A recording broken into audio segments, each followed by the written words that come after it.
Vous savez, Elara était une petite fille et vraiment pas comme les autres, toujours pleine d'idées géniales. Elle habitait avec sa famille dans une petite maison toute mignonne et bien confortable. Leur maison était nichée tout au fond des bois murmurants. Et cette forêt, attention, ce n'était pas une forêt comme les autres. Non, non, non. Elle était pleine de merveilles, avec une magie toute douce qui chantonnait. Le soleil jouait à cache-cache avec les feuilles et dessinait des ombres dansantes par terre.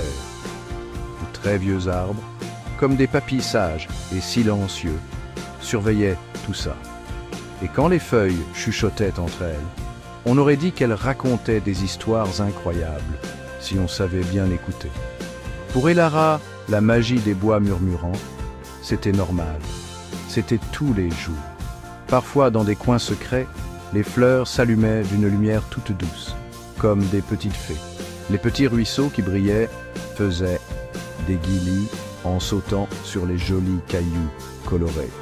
Et figurez-vous que plein d'animaux de la forêt pouvaient parler, mais chut, il fallait savoir tendre l'oreille. Et Lara, elle, avec ses bonnes oreilles et son grand cœur tout patient, elle comprenait tout ce qu'il disait. Les écureuils lui racontaient des secrets et les rouges-gorges lui apprenaient des chansons. Elle se sentait vraiment amie avec toutes les plantes et toutes les bêtes de la forêt. La forêt, c'était son super terrain de jeu, son école et sa meilleure copine. Et Lara, elle n'était pas seulement curieuse, elle était aussi super inventive, pour son âge, une vraie petite bricoleuse.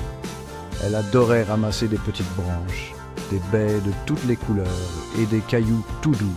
Et avec ses trésors tout simples, elle fabriquait des trucs incroyables. Une fois, elle a même construit un tout petit moulin à eau pour les grenouilles de la mare d'à côté. Et une autre fois, elle a fabriqué un cerf-volant avec des grandes feuilles et du fil d'araignée. Super léger. Il volait super haut, au-dessus des plus grands arbres, et il dansait avec le vent. Sa tête, c'était comme une ruche pleine de nouvelles idées et de solutions super malignes. Presque tous les jours, dans les bois murmurants, tout était calme et joyeux. Mais ses parents lui avaient souvent dit qu'il y avait aussi des dangers cachés. Il y avait des vieux chemins un peu oubliés qui menaient vers des endroits bizarres et inconnus. « Ne t'aventure pas trop loin, ma petite Elara », lui disait gentiment sa maman. « Certains coins de la forêt gardent des secrets qu'il vaut mieux laisser tranquilles. » Elara essayait toujours d'écouter leurs bons conseils, mais au fond de son cœur, il y avait une petite flamme de curiosité, une envie de savoir.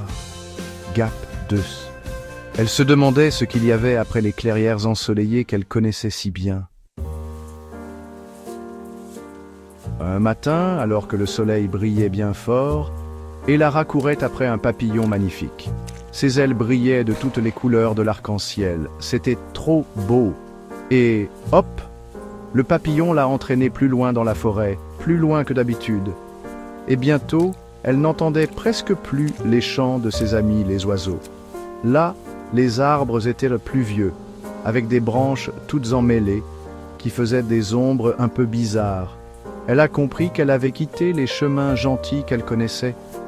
Et là, derrière un buisson plein d'épines tordues, elle a vu quelque chose. Une drôle de petite maison. On aurait dit qu'elle était faite en pain d'épices, comme dans les contes. La maison avait un toit tout tordu et une cheminée d'où sortait une fumée verte un peu bizarre. Une vieille dame était sur le pas de la porte avec un grand sourire tout sucré. « Oh, mais qu'est-ce que nous avons là ?» a-t-elle roucoulé, sa voix comme des feuilles qui craquent. « Une petite égarée.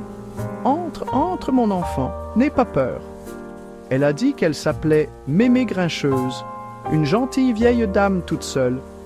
Elle a offert à Elara des biscuits qui sortaient du four.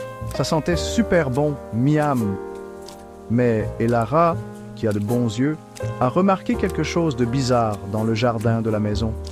Toutes les fleurs autour faisaient la tête. Leurs couleurs étaient toutes tristes, sans vie. Et Lara a senti un petit quelque chose de pas normal, comme une petite cloche qui sonnait dans sa tête pour dire « Attention ». L'air autour de la maison était lourd. et bizarrement, il n'y avait aucun bruit. D'habitude, on entend les oiseaux chanter joyeusement. Mais là, rien du tout, silence total. Pourtant, le sourire de Mémé Grincheuse avait l'air si gentil.